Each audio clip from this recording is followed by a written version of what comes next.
Assalamualaikum warahmatullahi wabarakatuh.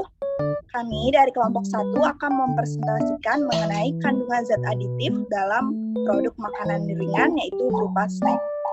Baik, sebelumnya perkenalkan terlebih dahulu anggota dari kelompok 1. Yang pertama dari saya sendiri, Fauzia Fatrohmi dengan NIM 26031100062. Dan saya Pinky Lintas Satriani Manunggal dengan NIM 26030110049. Dan saya Yani Ustani Tias dengan NIM 20060311095. Dan saya Sima Hamdia dengan NIM 20060311005. Baik, berikut penjelasan video oleh kelompok 1. Apakah kalian sering memakan snack? Terutama saat sedang menonton, bersantai, ataupun sedang belajar. Apakah kalian tahu kandungan zat aditif apa yang ada pada snack yang biasa kalian makan? Yuk kita simak penjelasannya berikut ini. Makanan ringan merupakan makanan cemilan yang mudah dijumpai. Contoh banyak produk makanan ringan atau snack yang beredar di pasar, yaitu seperti ciki ataupun keripik kentang. Jenis makanan ringan yang banyak disukai adalah jenis kerupuk atau keripik. Hal ini menunjukkan bahwa masyarakat Indonesia yang begitu konsumtif. Snack tidak asing lagi dengan memakai bahan zat aditif seperti MSG. Rasa yang sangat kuat sehingga para masyarakat sudah tidak asing lagi dengan bahan aditif tersebut. Keripik kentang merupakan makanan ringan yang lebih mengutamakan karakteristik, kerenyahan, dan warna dibandingkan kandungan gizinya. Faktor yang dapat menentukan kualitas keripik kentang yaitu warna, kenampakan, cita rasa, tekstur, kandungan minyak, serta kandungan air dan nilai gizinya. Akan tetapi, apakah kalian tahu bahwa snack yang berupa keripik kentang terkadang mengandung zat yang masih tidak baik bagi tubuh loh, dan harus sesuai pengaturannya. Oleh karena itu, jika kita mencari snack tetap harus berhati-hati ya. Jika produk tersebut halal dan BPOM, pastikan terlebih dahulu komposisi zat aditifnya. Apakah sudah toyib bagi tubuh ataupun tidak? Baik, untuk kita mengetahui lebih detailnya, apa saja sih bahan-bahan zat aditif yang sering dijumpai dalam makanan ringan? Yang pertama, pastinya tidak akan lupa dengan MSG. Hampir di setiap rumah makan atau warung-warung tidak luput dari penambahan MSG dalam setiap masakan. Makanan yang hambar memang tidak enak dinikmati. Oleh karena itu, penggunaan MSG semakin populer sebagai penyedap rasa. Proses yang terjadi pada MSG yaitu dimurnikan dan dikristalisasi, sehingga menjadi serbuk kristal murni yang siap dijual di pasar. MSG telah digunakan secara aman selama lebih dari 100 tahun untuk membumbui makanan. Selama jangka waktu ini, banyak penelitian telah dilakukan untuk memperjelas peranan, manfaat, dan keamanan MSG. Pada saat ini, badan-badan internasional dan nasional untuk keamanan zat tambahan makanan menganggap MSG aman untuk dikonsumsi manusia sebagai penguat cita rasa. MSG dikenal sebagai bahan penyedap rasa yang menguatkan rasa makanan menjadi lebih enak dan sedap. MSG pertama kali ditemukan pada tahun 1909 di Jepang oleh Ajinomoto Corp. MSG dibuat melalui proses fermentasi dari tetesan gula atau molasses oleh bakteri Brevibacterium lactofermentum. Dalam proses fermentasi ini, pertama-tama akan dihasilkan asam glutamat. Asam glutamat yang terjadi dari proses fermentasi ini kemudian ditambahkan soda atau sodium karbonat, sehingga akan terbentuk monosodium glutamat atau yang disebut dengan MSG. MSG adalah salah satu bahan tambahan pangan yang aman dan diizinkan untuk dikonsumsi berdasarkan Peraturan Menteri Kesehatan Nomor 033 Tahun 2012. dengan takaran penggunaan secukupnya. Karena itu, maka dapat dikatakan bahwa MSG aman dikonsumsi. Batas maksimal konsumsi MSG yang direkomendasikan WHO adalah 6 gram per hari. Sementara Kemenkes RI merekomendasikan batas aman konsumsi MSG sebanyak 5 gram. Namun, konsumsi MSG sebaiknya tidak lebih dari yang dianjurkan oleh beberapa institusi kesehatan. Di sisi lain, rata-rata orang Indonesia hanya mengkonsumsi 0,65 gram MSG setiap harinya. Artinya sangat sedikit dibandingkan batas maksimal tersebut. Akan tetapi, kita jangan lupa untuk memperhatikan pola makan kita saat terdapat zat aditif MSG. Pada MSG, jika dilihat dari segi halal maupun toibnya, dapat diketahui bahwa Profesor Dr. Hardinsyah, Ketua Umum Pergizi Pangan Indonesia, yang menjelaskan kalau kandungan MSG bukan berasal dari bahan kimia yang berbahaya, melainkan berasal dari unsur zat gizi atau protein, yaitu glutamat 78%, bebas dan alami, natrium 12%, serta air 10%. Food and Drug Administration atau FDA dan beberapa lembaga sejenis di berbagai negara termasuk BPOM di Indonesia menyatakan MSG aman untuk dikonsumsi. Sehingga pada akhirnya mereka hanya bisa memberi saran agar MSG tidak dikonsumsi secara berlebihan dan tidak berbahaya. Mekanisme kerja MSG ialah menambahkan cita rasa. Rasa daging mungkin disebabkan oleh hidrolisis protein dalam mulut. MSG meningkatkan cita rasa yang diinginkan sambil mengurangi rasa yang tidak diinginkan seperti rasa bawang yang tajam, rasa sayuran mentah yang tidak menyenangkan, ataupun rasa pahit pada sayuran yang dikalengkan. Diutarakan pula, MSG menyebabkan sel reseptor rasa lebih peka sehingga dapat menikmati rasa dengan lebih baik. Federation of American Societies for Experimental Biology atau FASEB yang disusun pada tahun 1995 atas nama Unit Stated Food and Drug Administration atau FDA menyimpulkan bahwa MSG aman bila dikonsumsi pada tingkat yang sesuai, dan meskipun tampaknya ada subkelompok yang terlihat tidak sehat yang mengalami reaksi berupa sindrom kompleks MSG saat diberi 3 gram MSG tanpa makanan. MSG atau monosodium glutamat adalah penyedap rasa yang dipakai di seluruh dunia yang tujuannya untuk meningkatkan cita rasa sebuah masakan agar menjadi lebih nikmat. Pemakaian MSG yang sembarangan dapat memicu berbagai macam keluhan kesehatan.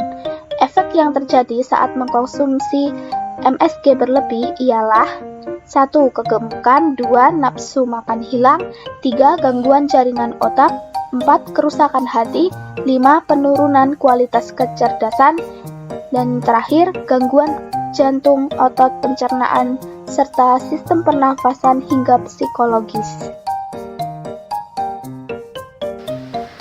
Selanjutnya, bahan aditif lain yang sering dijumpai pada produk keripik kentang atau ciki ialah dinatrium inosinat. Dinatrium inosinat yang memiliki kode E631 merupakan garam natrium asam inosinat yang dipergunakan untuk zat aditif konsumsi dan sering ditemukan dalam produk mie instan, keripik kentang, dan berbagai macam konsumsi ringan lainnya.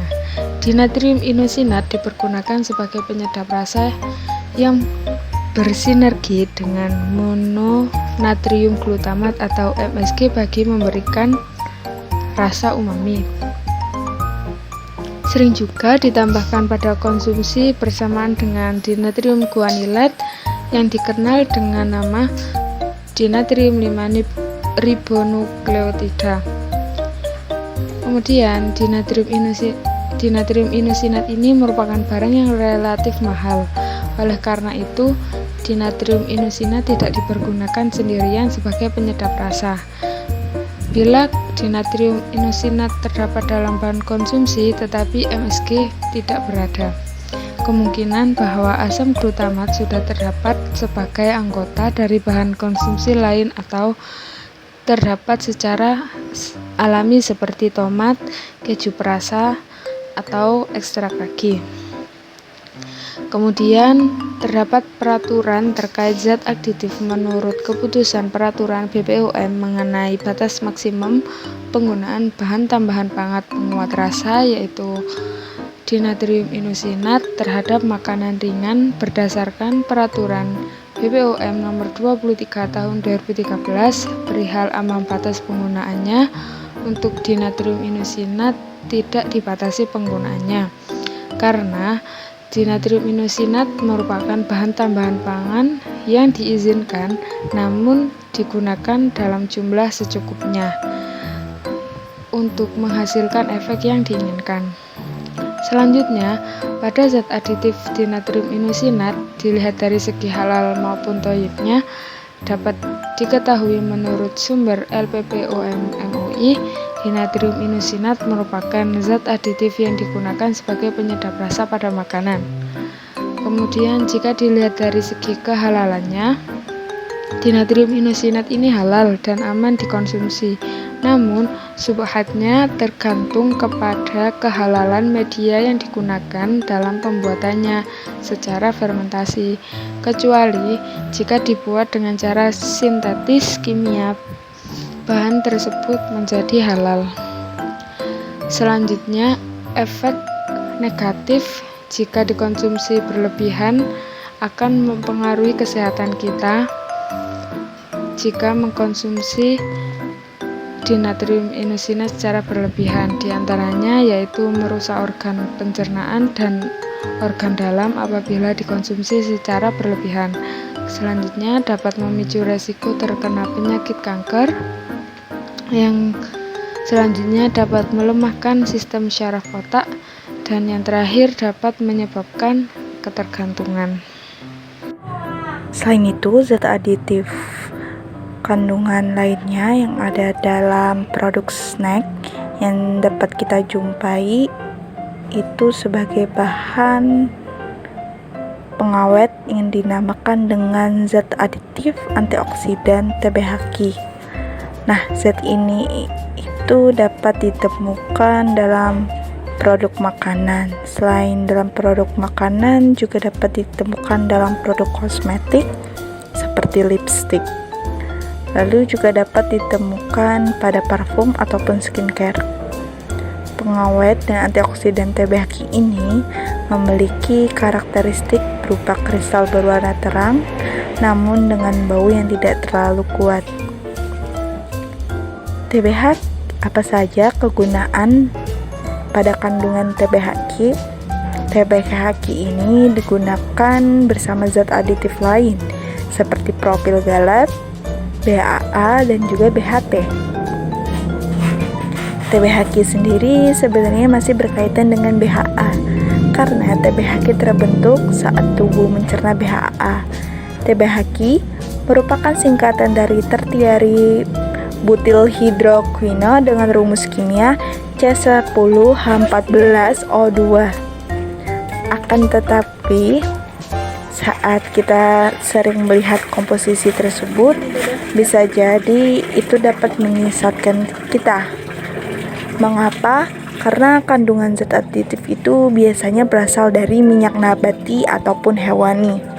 Sehingga kita harus perlu lebih teliti lagi dalam melihat produk makanan ringan berupa snack yang terdapat kandungan antioksidan TBHQ ini.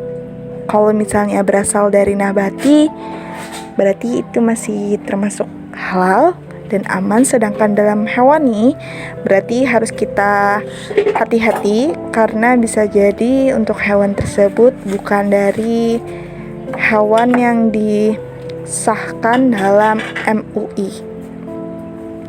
Lalu selanjutnya, apakah antioksidan TBHQ ini tertera dalam peraturan BPOM? Ya, tertera dalam peraturan BPOM RI nomor 38 tahun 2013. Lalu untuk pada ADI, acceptably daily intake atau disebut dengan batas konsumsi harian yang dianjurkan untuk setiap jenis antioksidan ini berbeda-beda. FDA-TBHQ ini diizinkan hingga 0,02% dari total minyak dalam makanan.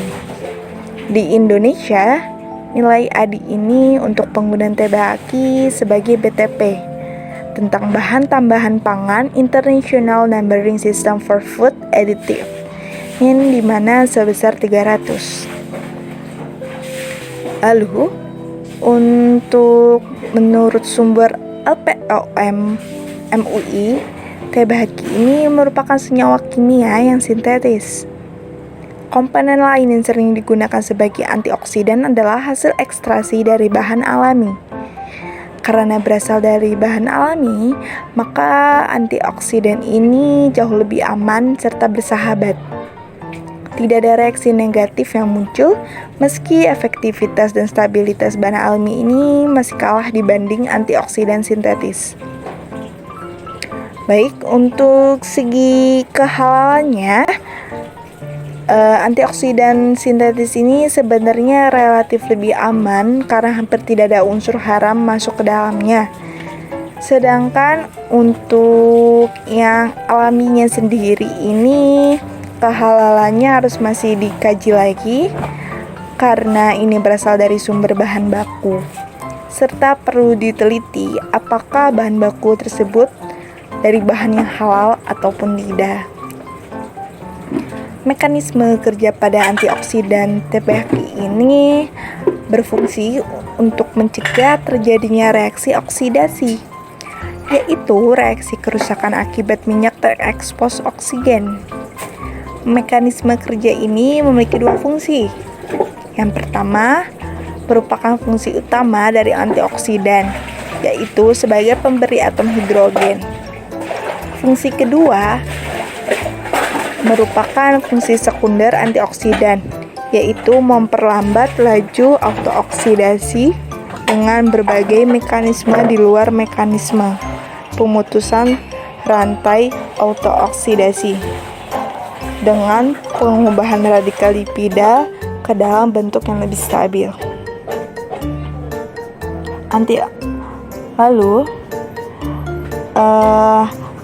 Penggunaan TBHQ ini ternyata merupakan yang paling efektif dalam minyak goreng, yaitu pada kelapa sawit yang penggunaannya paling sedikit. Sehingga zat aditif antioksidan TBHQ ini sebagai minyak kelapa sawit sering dijumpai dalam makanan snack, mau itu dari dalam negeri ataupun luar negeri.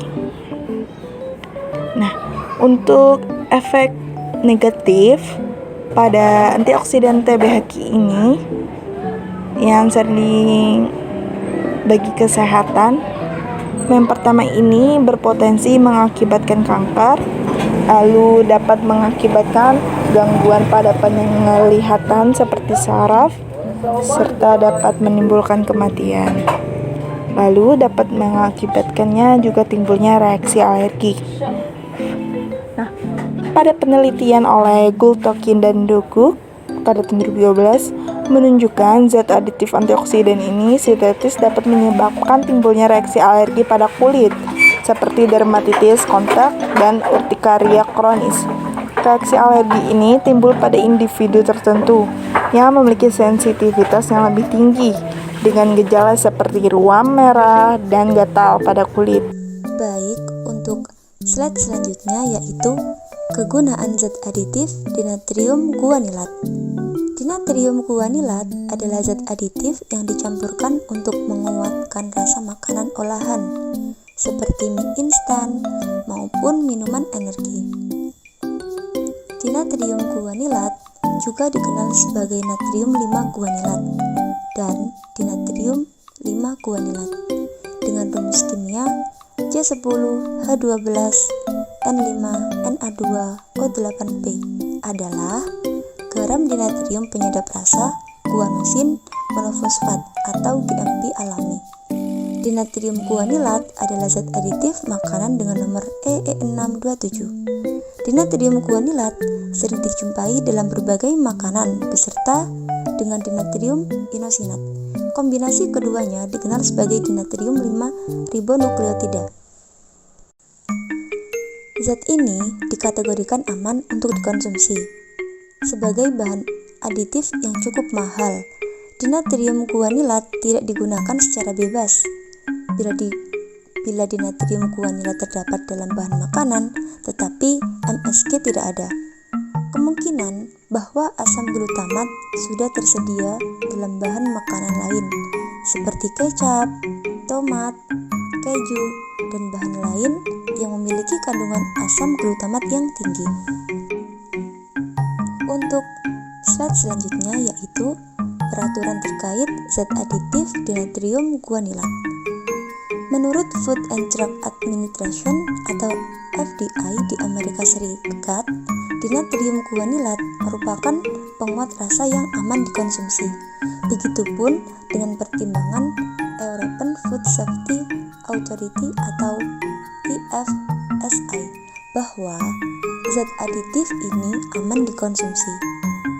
Fenarol's Handbook of Flavor Ingredients menyebutkan batas penggunaan dinatrium 5 guanilat dan dinatrium 5 inosinat berturut-turut yaitu sebesar 0,07768 mg atau kilogram per hari dan 0,09053 mg atau kilogram per hari.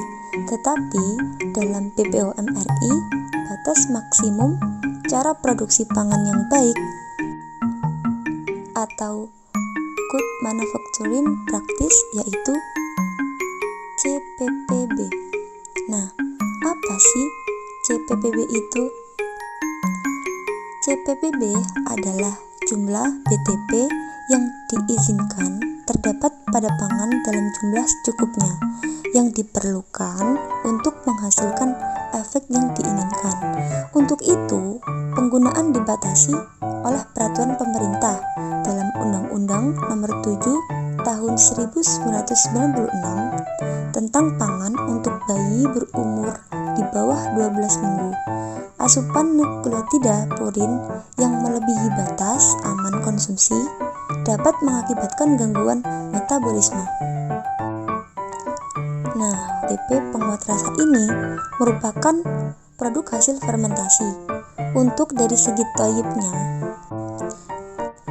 adalah dinatrium guanilat tidak baik jika dikonsumsi secara berlebihan karena bisa menimbulkan beberapa dampak negatif. Nah, untuk slide terakhir yaitu efek negatif zat aditif dinatrium guanilat yang terjadi pada tubuh ialah adapun zat aditif tersebut menimbulkan efek negatif bagi tubuh bahwa dosis aman dari pangan penggunaan dinatrium guanilat belum jelas. Sebagai penyedap dan penguat rasa, dinatrium guanilat tidak aman dikonsumsi untuk bayi di bawah 12 minggu. Dinatrium guanilat mempunyai dampak negatif bila dikonsumsi secara berlebihan. Di antaranya ialah kejang, mual, alergi, ruam, serangan asma, sakit kepala, mulut terasa kering, hilang ingatan. Pasalnya, tidak banyak riset terkait zat aditif ini yang sudah dilakukan. Tentu disarankan untuk membatasi konsumsi makanan olahan demi mengurangi asupan zat aditif. Demikian penjelasan video oleh kelompok 1, kurang lebihnya mohon maaf. Wassalamualaikum warahmatullahi wabarakatuh.